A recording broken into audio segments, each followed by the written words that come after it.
Hello there. This is Jay Frost speaking to you from, of course, the How to Raise series, brought to you by the Philanthropic Mastermind series. And it's one of our shows that we offer now every single week. So How to Raise is our CFRE accredited show, and you probably know that since you are here live, or if you're watching this recording, you'll be happy to know that you can collect these CFRE credits for your CFRE. But most importantly in this series is just a chance to meet, to learn from some of the masters, and of course, to get your questions answered. So you can do all that today.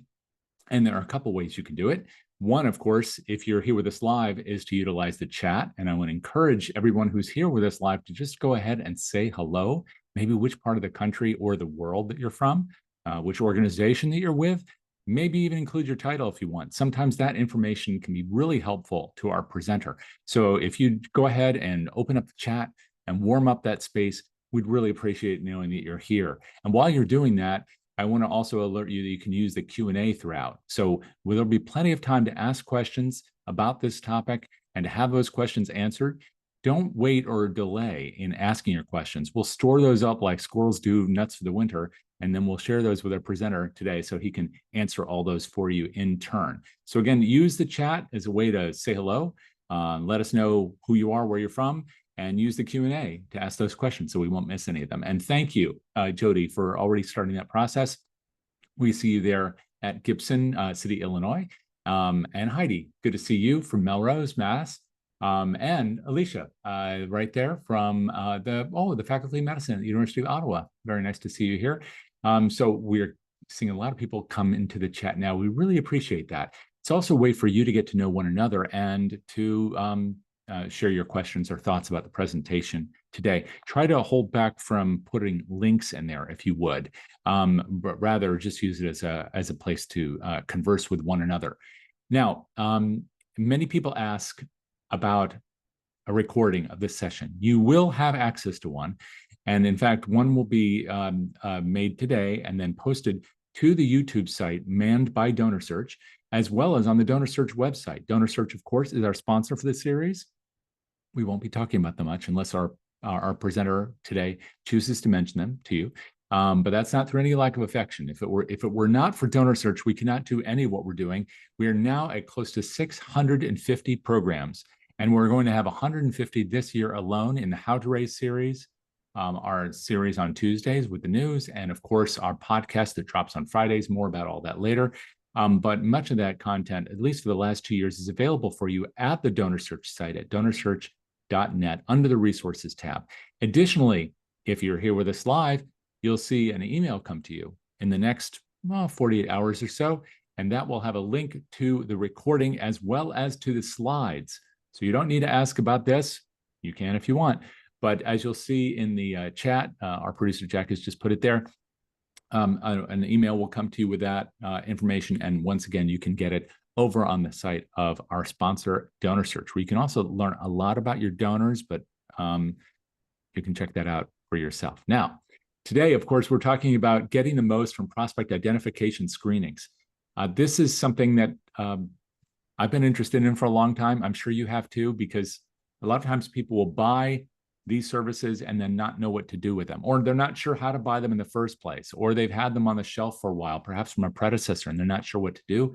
We're going to cover all that and more with our presenter today, Brian Lacy, a good friend, both personally, a colleague in the industry, but also a good friend to all of us in the field. He's been a leader in successful fundraising efforts across the US and Canada for more than 30 years. So it's good to see folks from Canada here as well as the US. He's best known for revitalizing annual and sustaining giving programs. He provides a vast portfolio of leading-edge fundraising tools that consistently help clients to exceed their expectations, especially in times of either declining participation, like we're often experiencing now, slow growth, or maybe even challenges to other sources of funding. He's recognized as one of the top consultants in the nonprofit world. He's been featured in philanthropic media, shared expertise at conferences from CASE and APRA to AFP, and before founding his firm, the eponymous firm, Brian Lacy and Associates, back in 2002, he led fundraising programs at Trent University, St. Francis, Kent State, University of Connecticut, and that was all following his early career at his alma mater, the University of Toronto. He works with hundreds of clients, but most importantly now, he is really focused on making sure people understand how to get and how to use information in a way that's useful for us in pursuing our mission. Thank you so much for being here, Brian. Really appreciate your doing this today. Thanks very much, Jay, and thanks for that kind introduction. Take it away. It's all up to you. Terrific. Thank you very much. I'm just going to share my slide deck with everybody here. And I hope we're able to see it. Thumbs up, Jay, if you can see it. Perfect. Great. Terrific. Thank you. And thank you again to all of you who are attending today. We do appreciate it, and I appreciate your attendance at my presentation. We're going to be talking today about prospect identification screenings, and it's going to be a little bit of an old school presentation. You know, we're going to be talking about some things that have been available for quite a while, and but when we get to the Q&A at the end, if you came wanting to talk about AI and some of the AI solutions and things that are out there, I will happily do my best to answer your questions about AI solutions and things like that at the end. But I think that this sort of old school presentation I'm going to be making will be valuable to you whether your organization has 250 donors or 250,000 donors. And I think that some of these, as I might call it, an old school screening service can be very, very powerful. Just to give you a sense, if you had, say, 10,000 donors, your organization might be going out there and finding that some of the new AI solutions, you know, start at $35,000. But you can now get incredibly deep and rich prospect identification screenings on 10,000 records, starting at as little as $3,500. So I hope that this is a presentation that has value for you, whether you're at a small organization or a large organization. And I'm also, while I'm talking about these topics, we now have clients in our for our services, international charities, organizations with donor files exceeding 5 million records, and also faith-based organizations with donor files of less than 500 records. So the opportunity made available in screening is one that can benefit all philanthropic organizations. So off we go. And yes, as Jay indicated, please ask your questions, please submit your questions, and I'll leave as much time as I can at the end to address some of this with you. Let's see here. All right. Jay gave a little bit of my background. I'll give a teeny bit more. I have been around 40 years in development. I'm a University of Toronto grad. I was a student caller there, and I was actually the first full-time phone room manager at the University of Toronto. But now I run a firm, and within that firm, we have the association of over 40 fundraisers, and collectively, not myself and others, but collectively, sorry, myself and all 40 of them have been a part of raising over $5 billion. So we have I think we have deep and rich experience that I hope we can impart, and I hope, pardon me, that I can impart some of that to you today. As we're talking today, we're going to talk about screening, but I think it's important when we talk about screening to talk about a few things that might help you get the best results from a screening. And so I want to explain that, just as this slide indicated, that addresses open the door to other services. So if you're thinking about doing a screening, or if you're about to do a screening and you haven't actually done a rigorous or a solid review of your data, you might want to do that before you start submitting files for screenings. And you may say to yourself, well, no, we know our donors real well. Like, we know our addresses aren't good on some of our lapsed donors, but since we know that most of our major gifts are going to come from people who've given in the last 3 years, and we think our data is good on that, we don't need to spend much time or energy or money doing work on the lapsed donors, or if you're a college or a university, the never givers, you know, or if you're a hospital the grateful patients. We'll just, the people we have good data on, we'll run with those. I would encourage you to do some address work, okay? And I've given some examples here of different levels of service. There's even a service called reverse email append. We did a project for a charity the other day that picked up 60,000 donors, new donors last year. But basically on those 60,000 donors, they only had email address and first and last name because these were donors that had given digitally, and that's the only data points that they received on those 60,000 new donors. We were able to do a reverse email append and identify addresses on about 35,000 of those records. So somewhere between that's an exceedingly good result. Normally we can find between 20 and 40,000 people, 20 and 40% of input files when we simply have an email address. So something to think about. If you have digital donors, something to think about doing a reverse email append to get an address, because now once you have the address, you can do wealth screening. I'm just going to stop in a moment and say here, I did see a number of Canadians on the call. Most of the things I'm talking about today are US addressed services and US addressed data sets.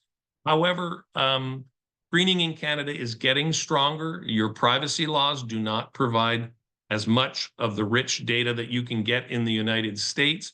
But if you want to talk to me about Canadian sources and Canadian tools, I partner with Charity Can in Canada, and there are other services in Canada that offer screening services. So I apologize that this particular presentation leans a lot on US data, but we can talk about Canadian data as well, and I'm happy to talk with you about that outside of this presentation as well. If you don't know the status of your data, if you don't know if you need to do data work on it, companies like mine, other companies as well, will offer services to help you evaluate the status of your data. We have a service called FileView. It's absolutely free. You can submit your file to us. We will process it at no charge and tell you how many addresses we could correct in the file for you. And if the number's low, if you submit 10,000 records and we come back and say, we can only correct about 200 of the addresses, I'd say you don't need to do anything and you could proceed. And that would be free. And that's free whether you do screenings with us or data work with us. So you could do the file view with us and do a wealth screening with someone else. Okay. There are other people who offer that service as well. So be sure to take advantage of free tools to identify or to determine whether or not you need to do more work on your data. Okay. Giving USA is a service that happens. It's been around, the longest running annual report. It's been around since 1956, as the slide explains. I bring you to it because it's a helpful way for us to evaluate or to understand maybe what's happening across the country with respect to fundraising. It's a great way to understand trends, whether the economy is affecting giving. It just has deep and rich value. And so I would recommend to you yourself, perhaps your work colleagues, and then volunteer leadership, whether it's the board or members of a development committee. I would recommend that you reach out. There are many, many, many excellent free webinars on the Giving USA results every year. The results come out in February or January, and then you get all of these presentations in the month of February. Look one up. If you haven't seen one this year, look it up and watch it. It's good for you as a professional in the fundraising world to know what's happening with regards to philanthropy. One of the biggest things that happened recently, and I don't have polls in this presentation. Maybe I should have, but I don't. But maybe I'll put it out there and you can put notes in chat if you know. But something happened in 2022 that hadn't happened in decades. Does anyone want to hazard a guess in the chat as to what that might be? Well, this slide gives it away. We actually had when adjusted for inflation, we actually had a drop in charitable giving in the United States. So not a happy thing to talk about, but we had a drop in charitable giving. So this is, for me, what this tells me is we need to do everything we can to be as efficient as possible in our fundraising to maximize our results. So, and that's, for me, that's what screening, that's one of the things that screening does. The Giving USA report tells us that it breaks down for us. What are the sources of philanthropy in the United States? That $499.3 billion that was given in 2022. What are the sources for that philanthropy? The line I want you to focus on here, or the bullet I want you to focus on here, is not the first one at 64%. It's the second one, total individuals at 83%. 83%, when you start counting things like bequests and you start counting things like gifts by family foundations, which are essentially individuals as well, the driven giving by individuals, or donor advised funds, which is essentially money from individuals put into donor advised funds, you discover that 80%, 83% of all philanthropy in America is by individuals. So this is why we are so interested in the individuals in our donor databases, in our constituent databases, in the audiences of people we serve, because these are the people who are giving the overwhelming majority of charitable gifts in America. Okay. Now, thinking about this, whether you're a hospital handling all kinds of patients, whether you're a college or a university with all kinds of alumni populations, whether you're a theater, putting on performance art, are all of the people you serve good prospects? Another question I'd like you to think about. And if they are they all good major gift prospects? And I think any reasonable person would say, well, in my hospital, we treat, children. They're part of our service audience, and children aren't good philanthropic prospects. And we treat the economically disadvantaged, and I don't necessarily think that they're good donor prospects, certainly not good major gift donor prospects. So I think we can pretty readily arrive at the answer that no, not everyone is a good prospect, right? And so, but that's not the purpose of screenings. The purpose of screenings is to help us understand who are the good major gift prospects or leadership gift prospects. And this slide, with respect to a nice picture of Pareto there, who lived between 1848 and 1923, I put this slide in for two reasons. The Pareto principle with respect to, or how it applies to fundraising, for me, has two aspects. Number one, there is the aspect of our own efforts, our organization's fundraising efforts. And what we typically will learn is, whether it's exactly 80-20 or a different percentage, we will learn that 20% of our efforts deliver 80% of our fundraising results. So that might mean, in our case, it might be we have annual giving efforts, we have digital giving efforts, we have all kinds of things we do. We have publications that go out, we have marketing and communications, and they all contribute to creating an environment in which people will give. But ultimately, it might be that 20% of our time, our effort in face-to-face major gift solicitations results in raising 80% of the gift income. Okay, so there's that Pareto principle playing in with respect to our efforts. Which of the final efforts then, we might say, result in the actual receipt of the pledges and then the gift. Okay. But then there's also the Pareto principle as it applies to who can give. And what we're increasingly seeing in America is it's not 80-20, it's more like 90-10. And at some places, it's like 5% to 95%. We find that as little as 5% of our donors are giving 95% of the money. So when you have a highly advanced major gifts program that is running on all cylinders and performing optimally, you will see that as little as 10%, possibly as little as 5% of the donors are giving 90 to 95% of the gifts.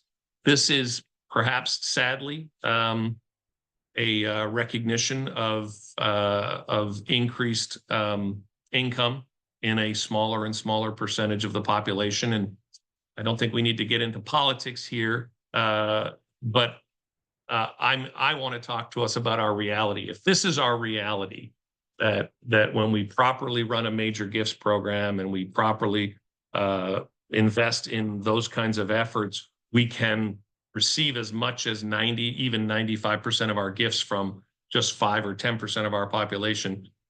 We want to be able to have a program like that. We certainly want to be working that way. So again, as I said, this is an old school presentation, so we're going to come back to that. We're going to actually go back to a study DonorSearch did over 10 years ago.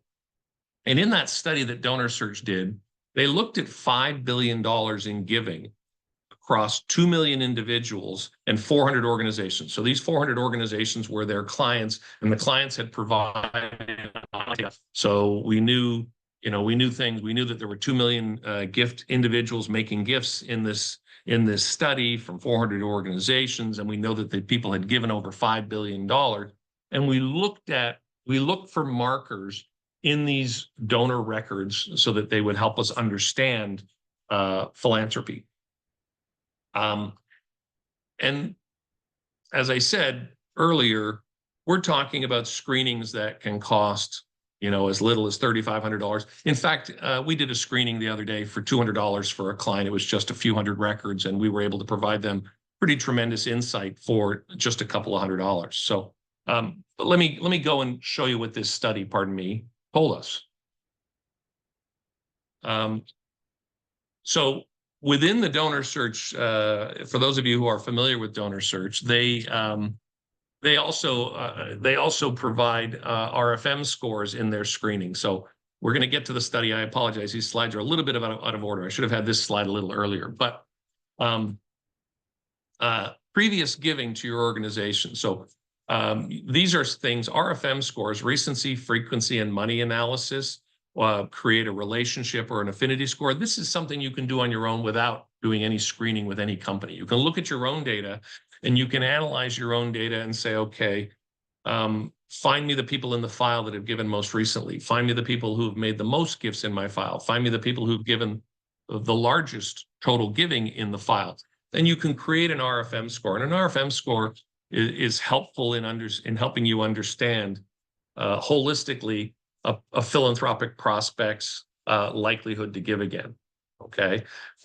If they've given recently, if they've given frequently, and if they've given a lot of money, these are all things that are indicating their likelihood to give again. So previous giving to your organization is a good thing to look at. It is one of our 5 markers of philanthropy. The next marker of philanthropy that's interesting, and is another reason why screenings are so popular, is giving to previous giving to other organizations. And you'll see in that study that DonorSearch did over a decade ago, what they discovered was that donors who've given $100,000 or more, you see that third column, had given over 21% or 24%, of the total giving. And it was also when they looked at the relative predictive strength. So again, giving to other organizations, not your own, those people who've given $100,000 or more, it's highly predictive of the likelihood that they could give a major gift to you or might give a major gift to you. Okay, you'll see there. It's so if somebody's given elsewhere, their total giving elsewhere is under $10,000, those people are far less likely than people who've given a total of $100,000 or more elsewhere to make a major gift to you. So the predictive value of giving to other organizations is very, very strong. So it's worth doing screenings to learn about what your donors are giving to others. If you learn that these donors are giving gifts of $100,000 or more to other charities, and these donors are only giving gifts of $5,000 or more to other charities, then the ones that have given $100,000 or more are much more likely to become a major gift donor to you, even if you cultivated all of those donors in the same manner. Okay.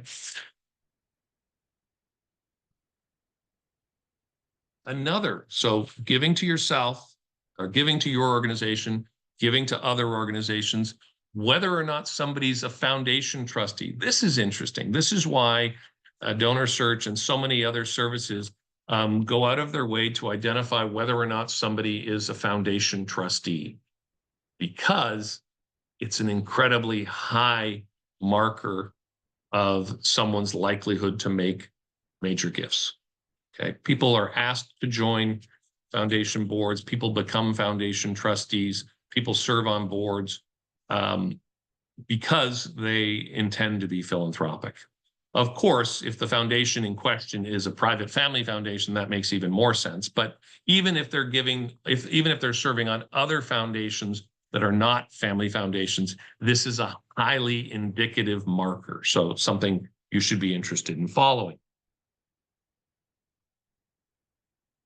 Political giving. Anyone who has seen me present a wealth screening results file knows how excited I get about political giving. And you might say, well, that's strange. Well, why does political giving matter so much?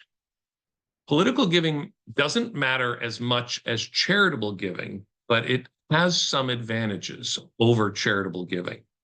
All wealth screenings that are done for nonprofits like yourselves have to use different kinds of match logic, different kinds of matching, okay? When you are matching client-supplied data into real estate databases, you can make exact matches. The client provides names and addresses for their constituents. You have names and addresses in these databases, real estate databases that are basically amalgamations and collections of county assessors data, and you can put them together because you have names and addresses and you have names and addresses, and you can make exact matches with real estate data. With charitable giving data, you are taking names and addresses of your donors from your file, and the screening companies you're using, the screening services you're using, are matching to data that looks like this, okay?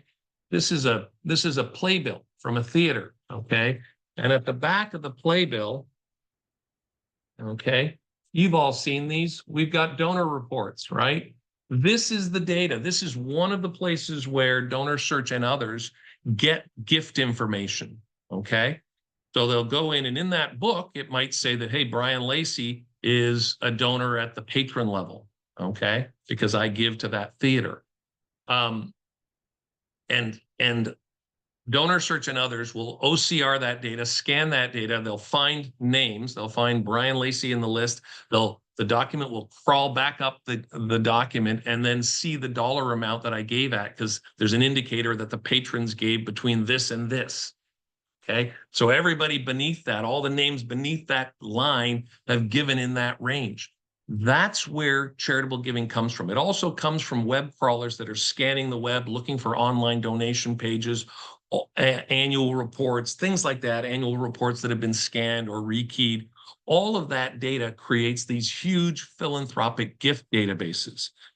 But if you think about the sources I've just mentioned, one thing that's going to be clear to you is that none of those sources of data, annual reports, online donor recognition sites, playbills, and other donor lists that these companies can get a hold of, none of those sources would you provide Brian Lacy and his address. So what you're providing is Brian Lacy, and what the only address associated with that playbill over there is the address of the theater. Okay, the charity's address. So now what we're doing is we're taking names and addresses in your database, and we're saying, is the Brian Lacy in this donor database that is 3 miles away from his home address a likely match? And that's what's called proximity matching. It is not exact. It's like this. I have Brian Lacy in my file. There's a Brian Lacy who's a donor.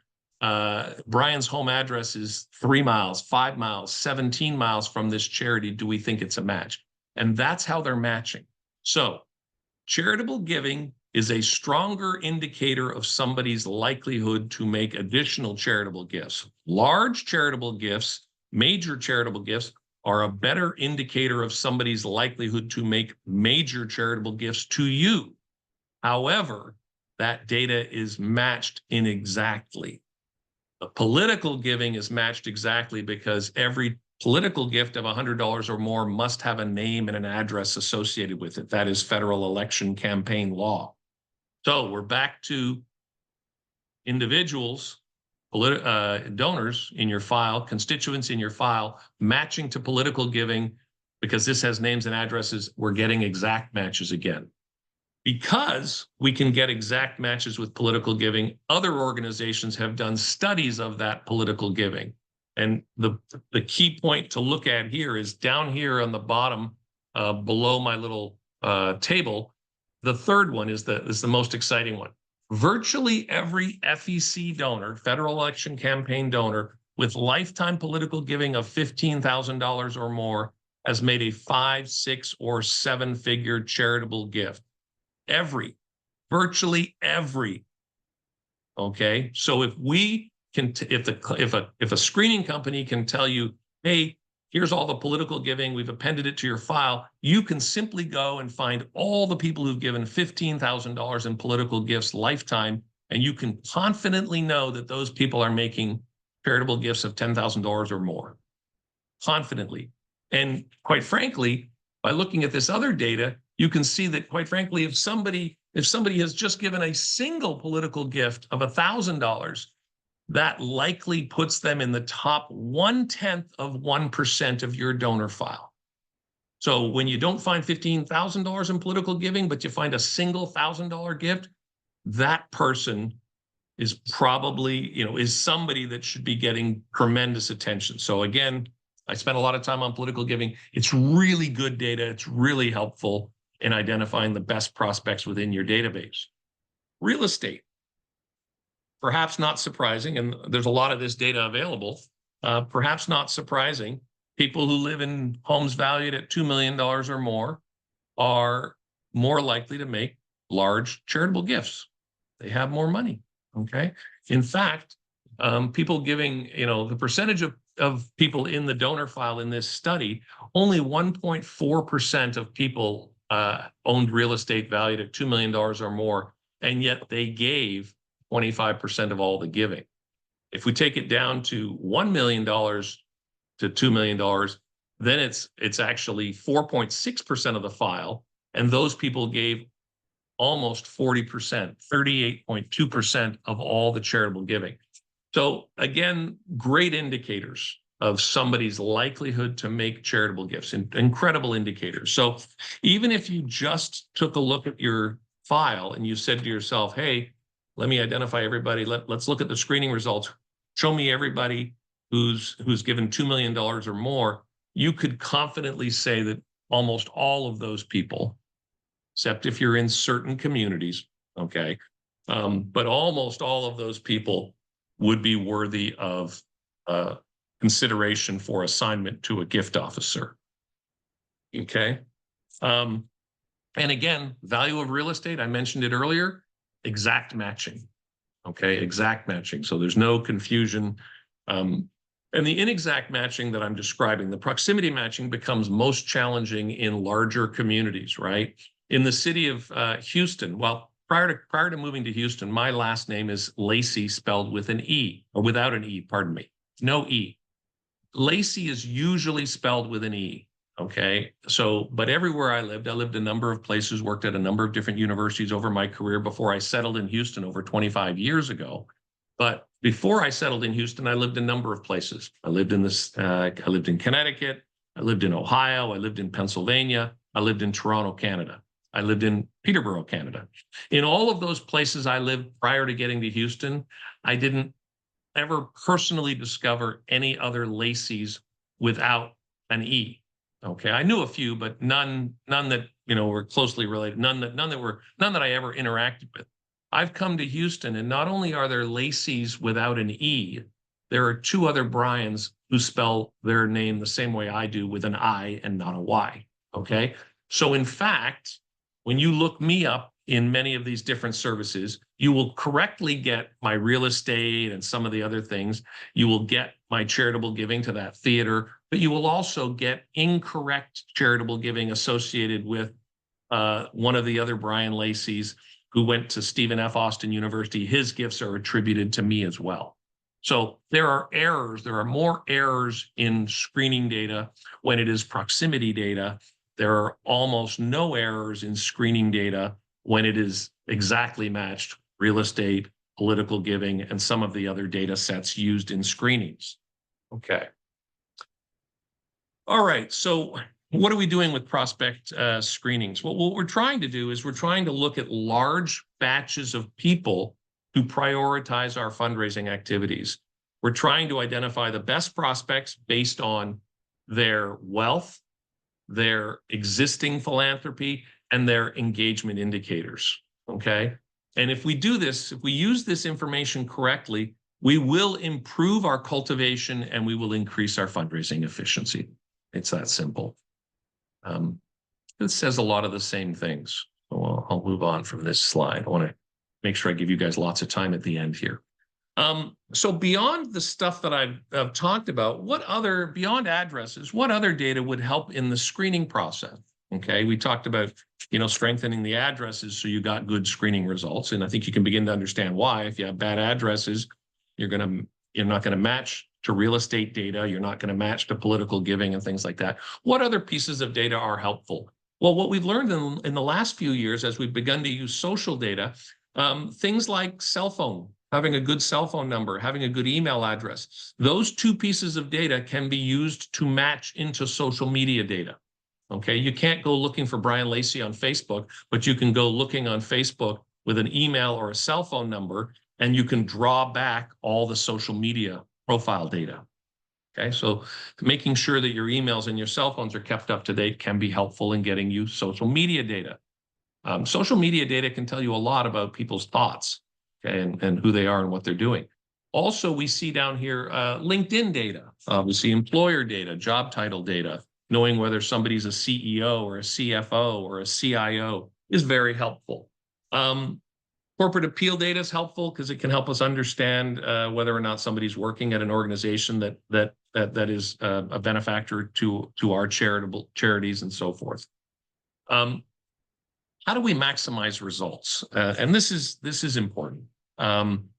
If you are an organization that is doing what I would call sort of sustaining or annual giving type activity, you're doing a lot of emails, you're doing a lot of social media, you're doing a lot of direct mail, maybe you even have a phone-a-thon still, and I do still believe in phone-a-thons and their use. So we can talk about that if you have questions about that. But if you're doing what I would call annual or sustaining giving type activity, and you're not doing a lot of major gift activity, because major gift activity tends to be face-to-face. You can do it over Zoom, you can do it, but it tends to be personally solicited gift. And you want to do a screening, and you imagine that you're going to do a screening and then you're just going to increase the amounts of money you're asking for in your direct mail program, then I would tell you don't do a screening. Can you get people to give $5,000 and $10,000 gifts in response to direct mail? Absolutely. Is it a good use of your money to identify the people capable of making those $5,000 gifts and then upgrade all your direct mail asks to $5,000 and $10,000? Absolutely not. Okay. People being solicited at major gift levels expect personal attention. So if you're going to just continue to use annual giving type appeals, do not make the investment in wealth screenings.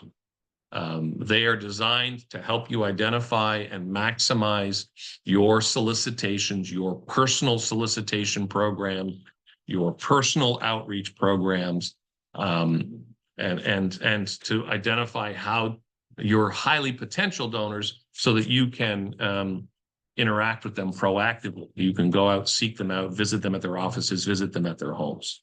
Okay. Also, when you have a development team doing that, you must require that that development team regularly updates you on the prospects that are assigned to them, that they actively engage those prospects as often as possible to the best of their abilities, and that they track that in your database so that if they leave after 18 months, 24 months, 36 months, that information and the relationship with these donors, although the solicitor is gone, or the cultivator / assigned gift officer may be gone, the information learned in their meetings and in their conversations should be retained in your database. That's absolutely a best practice. So what are some common challenges that arise, and how can we solve them, in advance, or how can we plan to solve them quickly so that we're not, waylaid once we've done a screening and we get going? You're going to need leadership buy-in. If you've got leadership who've said, "Oh, I've done screenings before and they don't tend to work," or at our organization we did a screening, it was a big investment, and then none of the gift officers visited with anybody. If that's the kind of things you're hearing, then yeah, don't move ahead with a screening service until such time as you've established that everybody understands what we're trying to get from the screening and then what we're going to do once we have the results. Okay, it's helpful to give examples, case studies of where the work has gone well, and you should be able to find those, and the screening companies you talk to should be able to provide you that. You should have you should make sure that everybody has a realistic expectation, as I've described. The data you get back from the screening is a starting point. It's not an absolute predictor. Remember, we talked about inexact matches, so there will be some of that. So there'll be some need to validate the screening results. But it's far more efficient to have done the screening. So instead of looking at a file, if you have, say, 50,000 records in your file, and the screening comes back and points you at 3,500 of these people as top prospects, you now have a defined group of people you're trying to do the refined screenings of. And in fact, the screening results will give you hints as to what you need to validate. So you may come back and say, okay, you have 50,000 records in your database, and it points you to a bunch of people who are good prospects, but it will also tell you, hey, this person, we think that this person, based on SEC data, might be, this might be the Brian Lacy who works at Schlumberger. And if he does work at Schlumberger, he's got a net worth of $30 million. He's an SEC insider with at least $30 million in Schlumberger stock. Okay. Then all I need to do is I need to assign a gift officer. I need to let them know that we think this person's a prospect, that we think they might be an SEC insider with $30 million in Schlumberger stock. And we need them to go out or to have a call, and I used to make calls to people like that, and I would make the call and say, hey, it's Brian Lacy calling on behalf of St. Francis College. We're updating our alumni files, and we don't know where you work. Do you mind sharing with me where you work? And if he responds, oh, yeah, I work at Schlumberger, he simply thinks he's providing us employment information. But what he just did for me was he just validated that he's the Brian Lacy that has $30 million in Schlumberger stock. Or when I used to visit prospects, I would go out and say to them, hey, of course, I'm here to talk about philanthropy to the University of Toronto, but I'd also like to hear about, we do like to understand what our alumni care about. Are there other charities that are important to you? And he might come back and say, or she might come back and say, well, you know what? Toronto Women's Hospital did a phenomenal job of looking after my mom when she had breast cancer. So yeah, Toronto Women's Hospital is really important to us. That prospect thinks that they've just answered a philanthropic question, which they have, but they don't realize that I already knew that there was a person, I thought it was them, that had made a $100,000 gift to Toronto Women's Hospital, but I wasn't sure because there are other Sally Smiths in the city of Toronto. But by her sharing that story about her mother and her mother's treatment at Toronto Women's Hospital, she's just validated for me that she's the $100,000 donor. Now, those two pieces of data, the Schlumberger data and the Toronto Women's Hospital $100,000 gift data, I didn't know them before the screening. So that's why the screening is so powerful. It tells me the data sometimes, not always, but sometimes it even tells me the data I need to validate. And then I can do that with 1 or 2 questions. I would have never known to go to Sally and ask any of those questions without the screening. I would have never known to visit the Brian Lacy who works at Schlumberger without the screening. Okay, so my last little box here. We need to train these development officers, and we need to equip them, with the right techniques. We need to tell them things like I just told you. We need to conduct workshops so that they understand the screening data and what it can and can't do. We want data to be actionable. So it's important in order to make data actionable that you have a way to validate it, of course, that the information gets back into the CRM, and it's also nice if your CRM can have prompting tools. So if you've got assigned prospects, it would be nice if you could press a button and get reports on all your prospects. It would be nice if your CRM allowed you to put yourself on as an assigned gift officer, and that if anything happens to that record, an address is changed or what have you, you get a prompt. These are things to look for. You may not have it in your system, but you should ask for and look for these things in CRMs, because then, when an address changes, that's a perfectly good reason or an opportunity for you to call and say, hey, Brian Lacy, I just got a notice from the system that your address changed. What are you doing now? Have you moved? And then they might just say, oh, well, actually, no, that's just, we're in Florida for the winter. And, it might be something as simple as that. Okay. Return on investment. I think there's a lot of ways to evaluate the return on a screening. You can compare the revenue from newly identified donors versus the screening costs, track conversion rates from screening to solicitation, the number of new prospects identified. There are benchmarks like that, major gift conversion rates, average gift size over time. I have never seen an organization complete a screening and use the data with personal major gift solicitation techniques and not gotten incredible ROIs. So the only time I've ever seen an organization not benefit from a screening is that example I gave earlier, where they simply just increase the asks in their direct mail appeals. And that's not going to work, because there are other people out there who are also interested in your prospects for different charities. And if they do major gift work correctly and you're just doing annual giving work but asking for major gifts, I think we can all guess what the outcome will be. All right. Something to think about. Donors give for their reasons and not ours. And this is why I like the social media data that DonorSearch provides and others, because it helps us to dive in and understand prospects. It helps to look at somebody's Facebook or TikTok or other social media data, because we can understand how they're responding to current events, political environment, and so on and so forth. It can help us understand if they're heavily invested in another charitable cause because of circumstances in the world today. It can help us understand how we might approach them. Years ago, well, this is political giving data, but I'll just throw out this one political giving example, and then I'll get to a social media giving example. We did some work for Harvard, and they were identifying everybody in their file and applying all the political giving data across their entire alumni file to find out which of their constituents were Republicans, which of them were Democrats, and which of them gave to both parties. And they used that data to change some of the solicitation language they made in even all the way down to the annual fund, but then they also used it to identify who they would use to solicit somebody. So they changed soliciting assignments based on people's politics. Something interesting.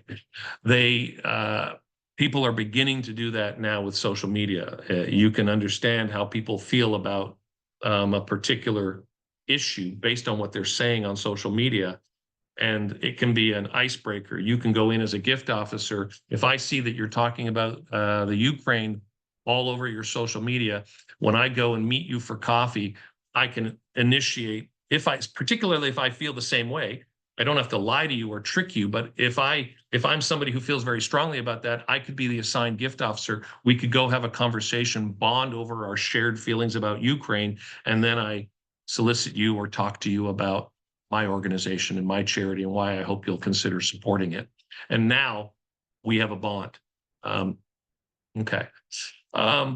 People have a variety of motivations, whether it's gratitude, a lot of healthcare giving, grateful patient programs, base heavily on gratitude and appreciation of treatment and service. Belonging, if you're Ukrainian, you may be giving to support Ukraine. If you're Palestinian, you may be giving to Palestinian causes.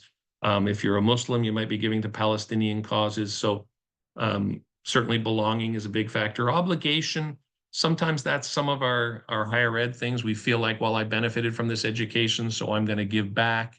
A lot of those give back type asks. But it's just something to remember. It's helpful as we identify prospects to understand what their motivations might be. And you can ask people and they will often just tell you. So again, that happens better in a face-to-face personal environment than it does in a piece of direct mail or an e-solicitation or so forth. Although on the email side, I think surveying is still very, very powerful. In conclusion, there's so much we can do with screening. Even though we've got newfangled things going on, new strategies, AI and things, the depth and breadth of sort of what I would call core type screening data, old school screening data, it's gotten cheaper and cheaper. It's more and more available. It's more and more ubiquitous. And if we know how to use it properly, we can get tremendous ROI from it. My information is here. You're going to get the slide deck, so you can come back to this later. But I'm going to go now to Q&A, and I haven't left a tremendous amount of time. I can stay a little longer if DonorSearch lets us, but Jay, you go ahead. Okay, thank you so much, Brian. And just for those who may be listening at this point, could you just share verbally how it's best for people to reach you if they want to learn more about Sure. work and get some answers to questions they might have afterwards? Yeah, best to reach me. You can reach me. Go to my website, and from my website at brianlacy.com, you can actually schedule a Zoom meeting or a call with me, and you'll see when I'm available and can put a call right on my calendar.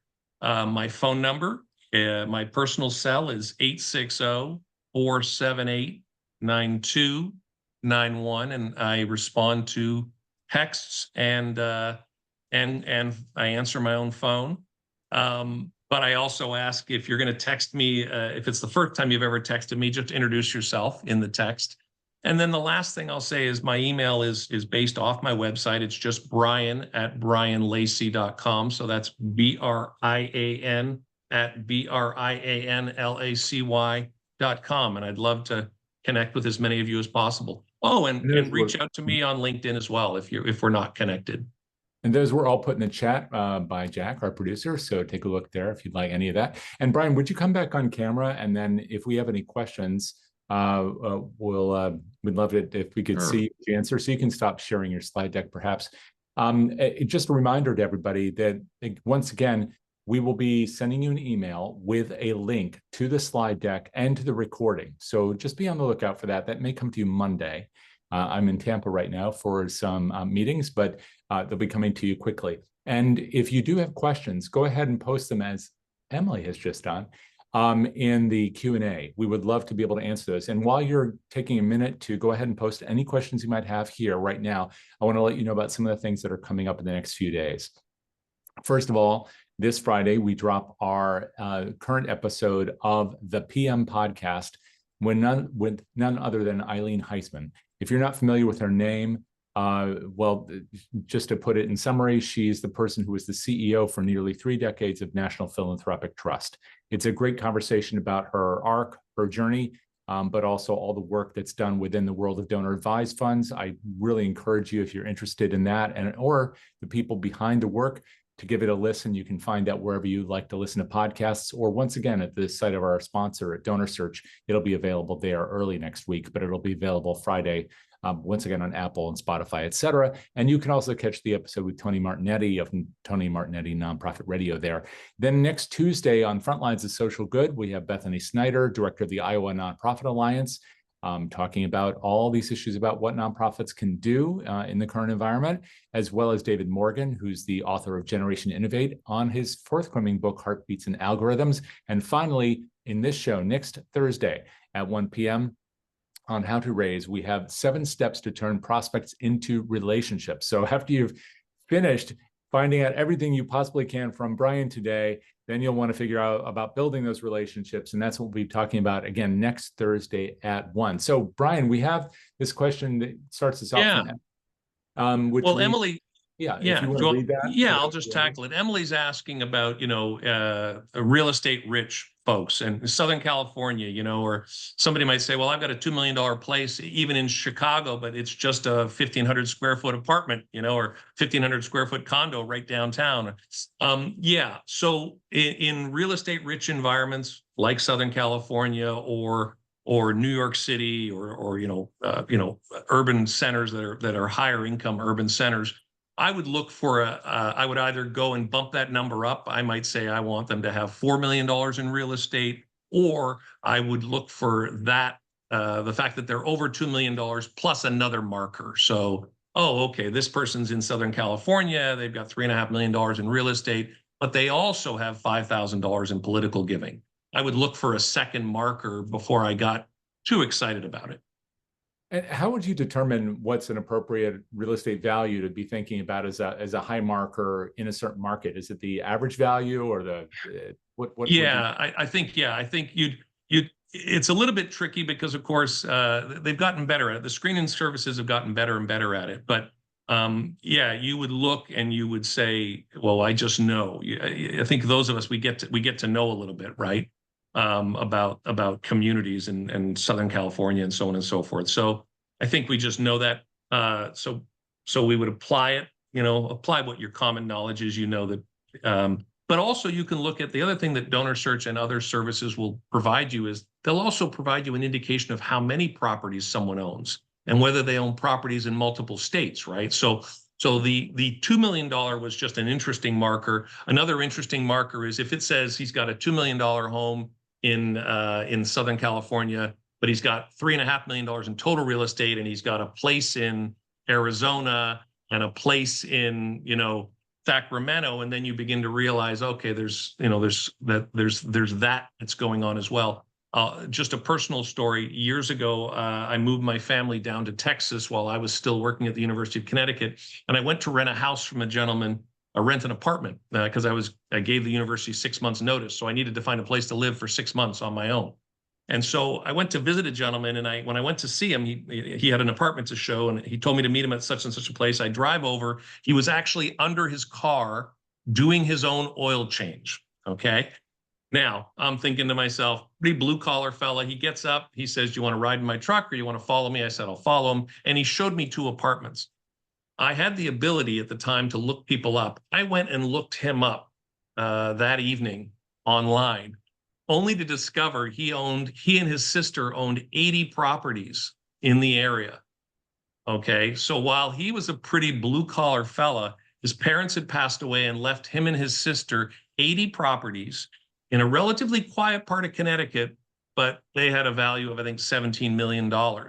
So multiple properties are good indications. Property in multiple states indicates people just have wealth that you're not seeing. Because again, screening services, oftentimes when they show somebody's wealthy, like that my Schlumberger example, $30 million, chances are that person's net worth is closer to $100 million.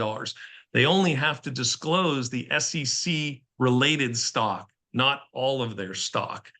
So same thing with so multiple properties. DonorSearch has a piece of data. They tell you whether or not somebody's created a real estate trust. I don't know about Jay. I don't have a real estate trust. I have $1 million home, but I don't have a real estate trust. So if there's an indication that somebody's created a real estate trust, that's an indicator that they've got assets that they're finding ways to get into the next generation with as little tax as possible. It's an indication of wealth. And we have a question here, but also a comment maybe. So share the Keith comment, because I think it relates to this. Keith had said sometimes you have to be flexible and adjust for how long they've lived in the house, which absolutely, that's true. Some zip codes have increased exponentially over the last 5 years, but the owner may have purchased it 30 years ago and don't think of themselves as wealthy. And part of this has to do with perception as well as the reality. It's true that that may be true of any asset in terms of their perception about whether or not they're a wealthy individual. Lisa's question here about ultra wealth can be hidden through a number of legal instruments and organizations. How do you suggest researching hidden wealth effectively, Brian? Yeah, tremendous challenge, because again, the only stock we know about is SEC related stock. So when somebody retires, eventually they remove, they'll still be in the data as being a historical SEC insider. So you'll still find the fact that someone was an SEC insider, but then the detail with respect to the stock goes away, right? So you don't know about their current stock. You don't know about their private wealth. All of the private companies, the S Corp people, you don't know anything about the detail there. That it's a challenge. But that's why DonorSearch uses about 35 different databases, right? I do a fair bit of work with smaller faith-based clients, and some of the charitable giving that's the hardest to find is faith-based charitable giving, because the three primary, the three largest Western religions, Christianity, Islam, and Judaism, in all three of those faiths, taking credit for philanthropy is a little bit frowned upon. I mean, it's considered giving back to God what God has provided you. It's stewardship, it's not necessarily something that you should be taking a lot of attention for. So a lot of faith-based giving flies below radar, doesn't end up on donor reports, doesn't end up on donor walls, doesn't end up on websites. And that means that it's nearly invisible to the screening companies. So these are challenges. I think you have to hope that the breadth of services will tell you something about that, right? Like we may find DonorSearch has a database that tells you that, hey, this person's an executive officer at a company with more than 5 million in sales. So if your prospect hops in that database, and then you see that they've got 3 properties with a total net value of $4 million, that might be enough for you to go and assign a gift officer. And then the gift officer can ask, what do you do at that company? And learn, oh, well, we founded it years ago and I own it. Oh, well, okay, that's helpful. So sometimes the screening is to get our attention, to allow us to focus, to assign people. You can target, instead of doing a survey of 50,000 people, you can do a survey of the 3,500 people that are the most interesting based on early research. We had a rule at a couple of universities I worked at UConn and at Kent State.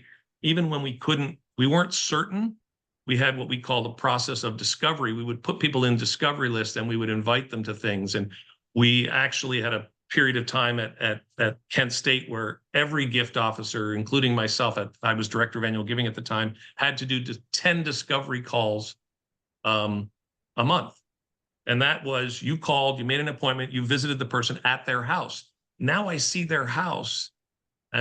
Sometimes, it's kind of, we would joke about it when we came back to the office. Sometimes it was like, oh, I discovered that he was renting because he told me he was renting. So now I knew he wasn't the owner of the house. Or, oh, I discovered that my 40-year-old was living in his parents' basement. So he's not what we thought. But very, very quick, right? And we weren't chasing 50,000 leads. We were chasing 3,500 leads. Right. And in fact, Brian, this is a great way to close because you mentioned surveys, and there's a survey coming up. So for those who are with us live, we would really appreciate it if you would complete the survey and let us know not only how you felt about today's presentation, we would love to know that. I'm sure Brian would as well, but also what you would like to see and hear in the weeks and months ahead. We will be having a total of 150 sessions this year. The way we know what you want to see and hear is by listening to you. So please complete that. It's our only way of knowing what we should be programming for you in the weeks ahead. Brian, thank you so much for doing this. Really appreciate it. Thanks very much, Jay. Okay. Bye-bye, everybody.